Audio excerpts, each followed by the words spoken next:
오늘 말씀의 주제는 복음은 당위성과 시급성을 가집니다 하는 주제로 말씀을 드리려고 합니다. 당위성이라 하는 말은 꼭 반드시 그런 의미죠. 그래서 복음은 꼭 반드시 선포되어야 되고, 그리고 복음은 반드시 꼭 우리 성도들이 들어야 된다. 시급성이란 말은 많은 할 일이 있지만 우선적으로 급하게 복음은 선포되어야 되고, 그리고 우리 교우들은 그 선포된 복음을 그 무엇보다도 경청해야 된다 하는 의미로 복음은 당위성과 시급성을 가집니다 하는 주제로 말씀을 나누고자 합니다. 은퇴하신 장로교 목사님과 함께 얘기를 나눈 적이 있습니다. 이런저런 얘기를 나누다가 그분이 무슨 얘기를 하냐 하면은, 김 목사, 내가 목회를 하면서 후회하는 게 하나 있어 그러더라고. 후회. 그러니까 제가 신경이 쓰일 게 아니겠어요? 무슨 목회하다가 신경을 쓰이는가? 그러더니 그분이 한 얘기가 뭐냐면은, 내가 설교단에서 복음에 대해서 더 많이 더 자주 선포하지 못한 것이 후회가 돼, 이런 얘기를 하시더라고요. 그 은퇴하신 장로교 목사님이 그런 말씀을 하십니다. 그러면서 이런 말씀을 덧붙였어요. 그 덧붙인 말씀이 뭐냐면은, 복음이라는 것은 어른들에게만 필요한 것이 아니라, 세월호 사건을 봐라. 청소년들이 그렇게 이 세상을 급하게 떠날지 누가 상상이나 했겠느냐. 복음은 청소년들에게도 정확하게 가르쳐 줘야 된다, 이런 이야기를 하는 것을 제가 들었습니다. 차를 타고 한강을 건너는데 갑자기 다리가 무너진다면 어떻게 하겠어요? 지난 1994년 실제로 그런 사고가 발생했습니다. 성수대교 붕괴로 49명이 추락해서 32명의 무관 생명이 목숨을 잃었습니다. 또 멋진 상품들이 진열된 백화점이 갑자기 무너진다면 어떻게 하겠어요? 지난 1995년 발생한 삼풍 백화점 붕괴 사고로 937명이 다치고 502명이 죽었습니다. 지하철을 탔는데 갑자기 화재가 발생하고 지하철 문이 열리지 않는다면 어떻게 되겠습니까?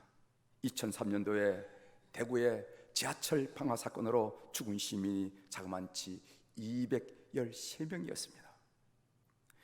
2014년도에는 수학여행을 가던 단원고 학생 250명을 비롯해서 304명이 세월호 참사로 목숨을 잃었습니다. 그 누구도 자신의 삶을 마음대로 할 수 없어요. 그래서 복음이라는 것은 당위성과 시급성을 가진다는 겁니다. 당위성은 마땅히 선포되어야 되고, 다른 것은 곧사고 이 말씀은 마땅히 우리가 경청하고 새겨야 된다는 말씀이고, 시급성이라는 것은 많은 주제의 설교가 필요하겠지만 그것보다도 우선적으로 복음을 전해야 되고, 많은 얘기를 들을 수 있겠지만 우리 교우들이 먼저 그 일에 대해서 삶의 결단을 해야 된다 하는 그런 이야기입니다. 왜냐하면 복음은 하나님이 인간을 구원한 유일한 메시지이기 때문에 그렇습니다. 세상에는 많은 철학적인 이야기, 많은 소리들이 있지만은 오직 우리를 구원하는 것은 복음 예수 그리스도밖에 없다는 것을 우리가 알고 믿기 때문에 그렇습니다. 오늘은 고린도전서 15장 2절부터 4절의 말씀을 통해서 여러분들과 더불어 은혜를 나누고자 합니다. 한 구절 한 구절을 깊이 새겨보려고 합니다. 오늘 고린도전서 15장 2절부터 4절은 바울 사도께서 고린도 교회에게 한 말씀이에요. 바울 사도는 고린도전서 15장 2절 전반절에 무슨 말씀을 한다면은, 너희가 만일 내가 전한 그 말을 굳게 지키고 헛되이 믿지 아니하였으면 라고 말씀을 시작하는 것을 보게 됩니다. 뭐뭐 하면, 뭐뭐 하였으면, 이 말은 여러분이 잘 알다시피 조건절이 아니겠습니까? 조건이 있다는 겁니다. 이 말씀의 논리는 이렇습니다. 복음을 굳게 지켜야만 구원을 받는다. 반대 의미로 복음을 굳게 지키지 못하면 구원받지 못한다 하는 의미를 오늘 바울 사도는 함의하면서 이 말씀을 우리에게 한다는 것입니다. 여러분, 우리 주님께서 마태복음 13장에 씨 뿌리는 비유를 통해서 말씀하셨습니다. 거기에 보면은 주님은 많은 사람이 하나님 나라의 복음을 받아들이긴 하지만은 그 가운데 어떤 이들은 환난과 박해 때문에, 또 다른 이들은 재물의 유혹과 이 세상의 염려 때문에 믿음을 저버릴 가능성도 있더라 하고 암시한 말씀이 있어요. 제가 그 부분을 여러분들에게 읽어드리겠습니다. 마태복음 13장 20절부터 22절입니다. 돌밭에 뿌려졌다는 것은 말씀을 듣고 즉시 기쁨으로 받되 그 속에 뿌리가 없어 잠시 견디다가 말씀으로 말미암아 환난이나 박해가 일어날 때에는 곧 넘어지는 자요. 가시떨기에 뿌려졌다는 것은 말씀을 들으나 세상의 염려와 재물의 유혹에 말씀이 막혀 결실하지 못한 자요. 이 말씀은 바로 우리 주님께서 하신 말씀. 성도 중에, 민다 중에 결실이 없는 자가 있다 하는 것을 우리 주님께서 암시해 주신 말씀입니다. 우리는 이 경고의 말씀에 귀를 기울여야 됩니다. 사람들 중에 전에 예수님을 영접했지만은 지금은 믿음 안에 계속 머물지 않는 사람이 적지 않다는 것입니다. 그들은 하나님을 두려워하지 않습니다. 그들 삶에는요 하나님의 사람을 입증하는 향기가 나지 않습니다. 그들에게는요 내면이 변화되었다라는 그런 외적 증거가 보이지 않아요. 그들의 구원을 확신할 수 있겠습니까? 그들이 현재 성화되어 가고 있지 않다면은 그들이 과거에 받았다는 칭의가 진실이었다고 우리가 믿을 수가 있겠습니까? 그들이 과거에 받았다는 회심이 사실이었다고 우리가 믿을 수 있겠느냐 하는 말씀이에요. 물론 거룩하게 되어 가는 성화의 과정에는요 기복이 있어요. 올라가는 때가 있고 내려가는 때가 있습니다. 또 곡절이 있습니다. 이리 치우치고 저리 치우고 혼돈을, 때로는 2보 전진하면 또 1보를 후퇴하거나 2보 후퇴하고 또 1보를 전진하는 그런 경우도 있을 수 있습니다. 그러나 그리스도를 닮으려는 방향성, 그 전진은 있어야 된다는 거예요. 다시 말씀드립니다. 우리가 신앙생활을 해서 저도 알고 여러분들도 알다시피 신앙생활엔 기복이 있습니다. 항상 비상하진 않아요. 때로는 믿음이 떨어질 때도 있습니다. 곡절이 있어요. 이를 치우칠 때도 있고 저를 치우들 때도 있고, 이런 일에 상처받고 저런 일에 상처받을 때도 있습니다. 열심히 노력해서 2보 전진하면 또 어떤 일로 1보 후퇴할 수 있고, 또 1보 전진하면 어떤 때는 더 깊이 2보를 후퇴할 수 있다 이거죠. 그러나 우리의 방향은 예수 그리스도께 있어야 되고, 그것을 향해서 우리가 몸부림치는 전진이 있어야만 그것이 제대로 됐다 하는 그런 말씀이에요. 내가 만일 내가 전한 그 말을 굳게 지키고 헛되이 믿지 아니하였으면 그로 말미암아 구원을 받으리라. 고린도전서 15장 2절 하반절에 그로 말미암아 구원을 받으리라 하는 말씀이 있습니다. 드디어 구원이란 단어가 나왔습니다. 구원이라는 것은 그리스도께서 행하신 모든 말씀, 모든 행위의 궁극적인 목적이 구원이에요. 예수님께서 기적을 일으키시고 이적을 일으키신 모든 행위들, 예수님께서 참으로 많은 말씀을 선포하시는데 그 언어, 그 모든 것의 궁극적인 목적이 뭐냐면 구원시키려는 거예요. 구원시키려는. 그리고 우리 그리스도인들이 가장 크게 갈망하는 것, 그리고 도달하려고 하는 최종 목표는 뭐냐면 그것도 구원입니다. 구원입니다. 만약 우리가 열심히 신앙생활을 하는데 구원과 상관이 없는 삶을 살았다면 그만큼 허전하고 험한 일이 어디 있겠습니까? 그래서 베드로 사도는 이렇게 말했습니다. 베드로전서 1장 9절에 보면 믿음의 결국 곧 영혼의 구원을 받음이라. 그러니까 믿음의 결국이 뭐냐? 믿음의 최종 목적이 뭐냐? 믿음의 결과가 뭐냐? 그것은 영혼의 구원을 얻는 것이라고 했습니다. 이 축복이 우리 모든 교우들의 길을 주의 이름으로 축원합니다. 우리는 본성으로나 행위로나 영락없는 죄인입니다. 완전히 부패한 상태입니다. 하나님의 의로운 법정 앞에서 변명은 고사하고 애원조차 할 수 없는 죄인이라는 거예요. 우리가 그때 힘들어서 이렇게 할 수밖에 없습니다. 이런 변명은 고사하고 하나님 살려주세요 하고 애원조차 할 수 없는 죄인이란 것입니다. 여러분, 로마서 3장 10절부터 18절에 이런 말씀이 있습니다. 기록된 바 의인은 없나니 하나도 없으며 깨닫는 자도 없고 하나님을 찾는 자도 없고 다 치우쳐 함께 무익하게 되고 선을 행하는 자는 없나니 하나도 없도다. 그들의 목구멍은 열린 무덤이요 그 혀로는 속임을 일삼으며 그 입술에는 독사의 독이 있고 그 입에는 저주와 악독이 가득하고 그 발은 피 흘린 데 빠른지라. 그들의 눈앞에 하나님을 두려워함이 없느니라. 이렇게 얘기했어요. 그래서 우리는 영원한 정죄와 죽임을 당할 수밖에 없는 상태에 있다는 것입니다. 그런데 예수 그리스도의 피가 우리를 구원했습니다. 할렐루야. 우리는 그분 안에서 그분의 은혜의 풍성함을 따라 그분의 피를 통해서 속량 곧 죄사함을 받았습니다. 그것이 에베소 1장 7절 바울이 선포한 내용입니다. 에베소 1장 7절 우리는 그리스도 안에서 세상에 많은 현인들이 있지만 오직 그리스도 안에서 그의 은혜의 풍성함을 따라 그의 은혜의 풍성함을 따라 우리 주님이 용서 못할 죄는 이 세상에 없다는 것입니다. 그의 은혜의 풍성함을 따라 그의 피로 말미암아 속량 곧 죄사함을 받았느니라. 이것을 우리는 복음이라고 하다는 복음이라는 거예요. 예수님의 보혈의 능력을 여러분 아십니까? 예수님의 보혈은요 죄를 덮는 사죄 능력이 있습니다. 그리고 예수님의 보혈은 죄를 씻기는 우리 심령에 붙어있는 모든 때를 씻기는 정화의 능력이 있습니다. 예수님의 보혈은 우리도 여전히 일어나고 있는 죄의 욕망을 묶어쳐야 하는 죄의 능력이 있어요. 이것이 바로 찬송가 268장의 고백입니다. 거기 보면 1절에 뭐라고 나왔습니까? 죄에서 자유를 얻게 함은 보혈의 능력, 주의 보혈.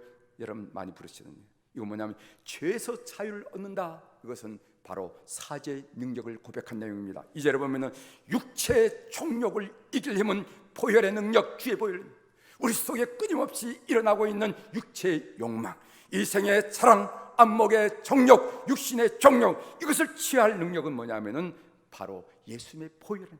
그래서 이것은 2절은요 예수님의 제어의 능력을 고백한 내용입니다. 3절에 보면은요 눈보다 더 희게 밝히는 것, 보혈의 능력, 주의 보혈을 고백하고 있는 이것은 정화의 능력을 말합니다. 우리 영혼, 우리 심령 속에 붙어있는 이 찌꺼기 같은 이 때를 정화시키는 것, 이것이 보혈의 능력이라는 것입니다. 그런데 현대인들은 왜 복음을 가볍게 여기는가? 왜 가볍게 여기는가? 첫째는 설교자가 이 설교단에서 심판의 확실성과 지옥의 위험성을 전하지 않았기 때문이라고 저는 생각합니다. 설교자가 성경에 근거해서 이 진리를 명확히 전한다면은 심판이 있습니다, 지옥이 있습니다 라고 분명하게 선포한다면은 사람들은 영원한 심판에서 벗어난 길을 찾아 나서지 않겠습니까? 어떻게 하면 살겠습니까? 어떻게 하면 심판을 피할 수 있겠습니까? 라고 찾아 나서지 않겠냐 말이지.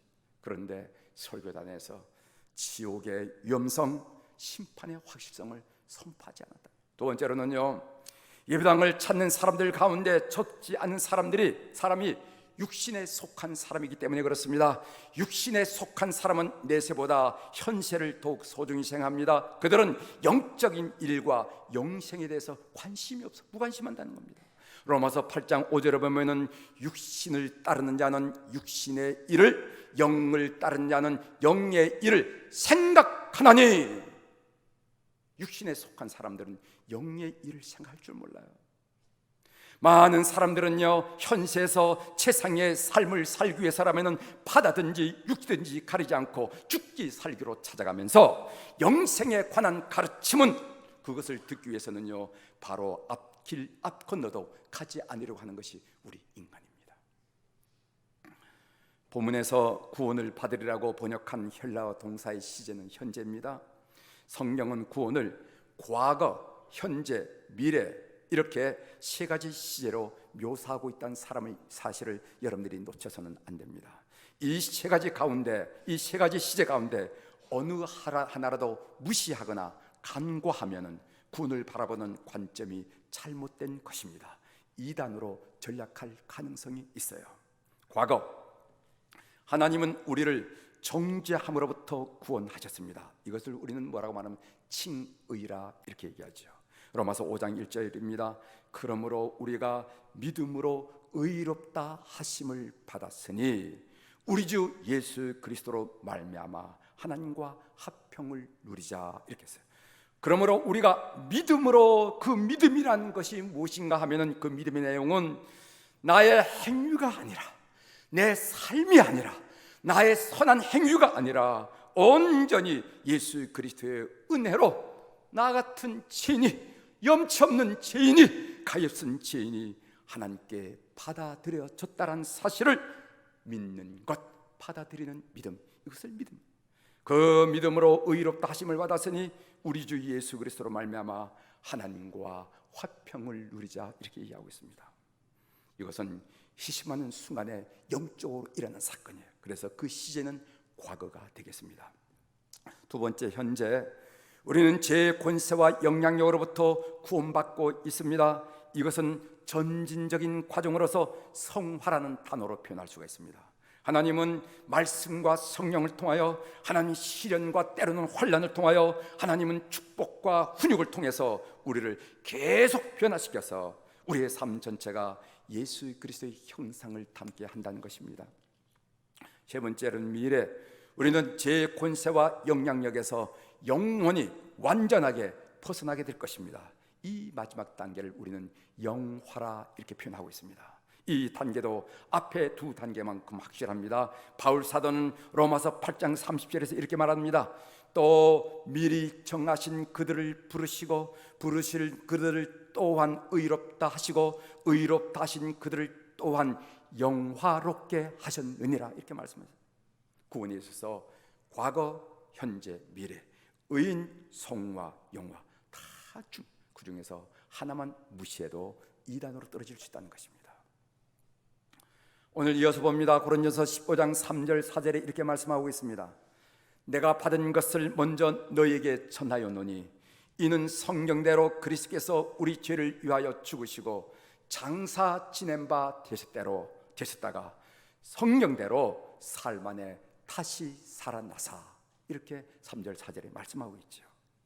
내가 받은 것을 먼저 너에게 전하였노니 이것은 바울 사도께서 그가 받고 그가 깨달은 복음을 고린도 교회에게 전했다는 얘기입니다. 이어서 나오는 말씀, 이는 성경대로 그리스도께서 우리 죄를 위하여 죽으시고 장사 지낸 바 되셨다가 성경대로 사흘 만에 다시 살아나사. 이 구절은 뭐를 말하냐면 우리가 복음을 선포한다는 것은 무엇을 의미하는지 복음 선포에 대한 의미를 말하는 거겠습니다. 복음 선포란 무엇입니까? 첫째, 복음을 선포한다는 것은 무슨 말인가 하면은 사람들에게 그리스도께서 당신의 죄를 위해 죽으셨다고 담대히 선포하는 것을 의미한다는 거예요. 복음 선포하세요. 이 말은 교회에 나오세요 라는 것을 선포하는 말이 아니고, 복음을 선포한다는 것은 사람들에게 그리스도께서, 예수 그리스도께서 당신의 죄 때문에 당신의 죄를 위해 죽으셨습니다, 이것을 똑똑하게 선포하는 것을 말하는 거예요. 오늘 고린도서 15장 3절에 보면 그리스도께서 우리 죄를 위하여 죽으시고 예수 그리스도의 죽음은 우리의 죄와 상관이 있는 것입니다. 그러므로 자신의 죄를 인정할 수 없다면, 자신의 죄를 인정하지 않는다면 예수 그리스도의 죽음은 우리에게 의미가 없어요.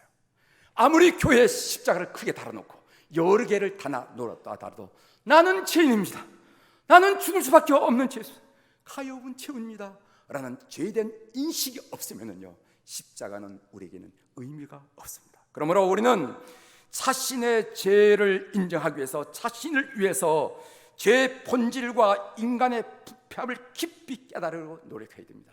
이게 은혜예요. 이게 은혜예요. 또 하나님의 의로운 성품과 죄에 대한 그분의 태도를 파악하려고 애써야 됩니다. 그리고 하나님의 의로운 심판대 앞에서 가련하게 서 있는 자신의 모습을 볼 줄 알아야 됩니다. 이래야만 구원의 사건이 일어난다는 것입니다. 이것을 선포하는 것을 보고 복음을 선포한다라고 말하는 것입니다.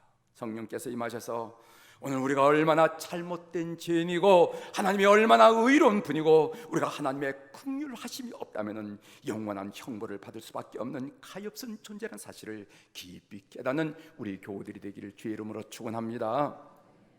둘째, 복음을 전한다 하는 말은 무슨 말인가? 그것은 그리스도께서 하나님의 의를 충족시키기 위하여 죽으셨다 하는 사실을 선포한다는 의미입니다. 오늘 고린도서 15장 3절에 보면 죽으시고 하는 말씀인데, 그리스도께서 죽으신 것은 우리의 죄 때문만은 아닙니다. 그리스도께서 죽으신 것은 하나님의 공의를 이루시기 위해서 죽으셨다는 것입니다. 하나님은 자신의 공의를 충족시키지 않고 악인을 의롭다고 하거나 무작정 용서해 주신 분은 아니에요. 악인을 너 의롭다 이렇게 선포하거나, 그러나 무작정 내가 너희 죄를 용서하느냐 하고 우리 할아버지처럼 손주들이 귀여우면 이래도 좋고 저래도 좋은 것처럼 그런 분이 아니라는 겁니다.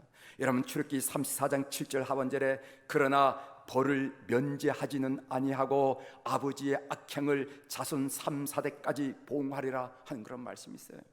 예수 그리스도는 우리의 죄를 칠며 져시기에 하나님으로부터 벌을 받고 진노를 받으셨다는 것입니다. 이사야 53장 4절 이하의 말씀입니다. 그는 실로 우리의 질고를 지고 우리의 슬픔을 당하였거늘 우리는 생각하기를 그는 징벌을 받아 하나님께 맞으며 고난을 당한다 하였노라. 그가 찔림은 우리의 허물 때문이요 그가 상함은 우리의 죄악 때문이라. 그가 징계를 받음으로 우리는 평화를 누리고 그가 채찍에 맞음으로 우리는 나음을 받았도다. 우리는 다 양 같아서 그릇 향하여 각기 제 길로 가거늘 여호와께서는 우리 모두의 죄악을 그에게 담당시키셨도다. 아멘. 마지막 구절, 여호와께서는 우리 모든 죄악을 그에게, 예수 그리스도께 담당시켜. 너가 죄를 다 지고 가거라, 너가 죄를 다 지고 가라 하고 담당시켰다는 것입니다. 예수 그리스도께서 우리의 죄를 짊어지셨기에 하나님으로부터 애면당하고 진노를 받고 형벌을 받았습니다. 하나님으로부터 벌을 받았기 때문에 비로소 하나님의 공의가 충족된 것입니다. 그 결과 우리는 이제 스스로, 하나님은 이제 스스로 공의로움에서도 부족한 우리 죄인을 용서하실 수 있다는 것입니다. 하나님 공의가 충족되고 우리의 죄 문제들이 해결되는 이 사실을, 그래서 신학자들은 예수 그리스도의 십자가 죽음을 대리 형벌이라는 말로 표현하기도 합니다. 세 번째로, 복음을 선포한다는 말은 무슨 말인가? 그리스도께서 사흘 만에 죽은 자 가운데서 다시 살아나셨다고 선포하는 것을 의미합니다. 오늘 고린도서 15장 4절에 보면은 장사 지낸 바 되셨다가 성경대로 사흘 만에 다시 살아나사라고 말씀하고 있어요. 예수님의 부활은 하나님이 십자가에 못 박히신 예수님을 주님과 그리스도로 삼으셨다는 증표입니다. 증표. 그래서 사도행전 2장 36절에 보면 이런 말씀입니다. 그런즉 이스라엘 온 집은 확실히 알지니 너희가 십자가에 못 박은 이 예수를 하나님이 주와 그리스도가 되게 하셨느니라 하니라. 아멘. 이 이야기는요, 도저히 그 앞에 얘기할 수 없는 산헤드린 앞에서, 생살 여탈권을 가진 산헤드린 앞에서 제자들이 고백한 내용입니다. 그런즉 이스라엘의 온 집은 확실히 알지니 너희가 십자가에 못 박힌 이 예수를 하나님이 주와 그리스도가 되게 하셨느니라. 예수님의 부활은 예수님이 그리스도이심을 확증한 사건이었습니다. 만일 예수님이 부활하지 못했다면 어떤 일이 벌어졌을까요? 누군가가 예수님이 다시 살아나라는 말씀을 기억하고 부활을 기다리는데 죽은 지 사흘 만에도 깨어나지 못하고 한 주간이 되어도 깨어나지 못하고 부활하기는커녕 그 시체에서 썩은 냄새가 난다고 풍겼다면 여러분 어떤 일이 벌어졌겠습니까? 그래도 예수님을 그리스도라고 고백할 수 있겠어요? 천만의 말씀이죠. 예수님의 부활은 그분이야말로 그리스도임을 드러내는 가장 확실한 증거라는 말씀이에요. 이제 우리는 성만찬을 받을 것입니다. 성만찬이 무엇입니까? 성만찬은 우리의 구원과 영생을 확증해 주는 의식입니다. 성만찬을 통해서 우리는 우리의 구원을 온몸으로 체험하게 됩니다. 하이델베르그 교리문답 제75문은 이렇게 묻고 있습니다. 십자가에 못 박힌 그리스도의 몸을 먹고 흘린 피를 마신다는 것은 무슨 뜻이 있습니까? 이렇게 물어요. 답은 이렇습니다. 그것은 그리스도의 모든 고난과 죽음을 믿는 마음으로 받아들이고 그것에 의해 죄의 용서와 영생을 얻는다는 것을 의미합니다. 또한 그리스도와 우리에게 거하시는 성령에 의해 그의 복된 몸에 점점 더 연합된다는 것을 의미합니다. 이렇게 나왔어요. 그래서 우리가 성만찬을 받는 것은 뭐냐? 내가 예수님의 피로 말미암아 죄의 용서와 영생을 얻는다는 확증이고, 그리고 뿐만 아니라 성만찬을 먹으면서 내 몸에 우리 주님의 포혈과 우리 주님 살이 들어가므로 내가 점점 주님과 연합해진다 하는 것을 의미한다는 것입니다. 이런 은혜가 성만찬 가운데 여러 교우들에게 충만히 임하기를 주의 이름으로 축원합니다.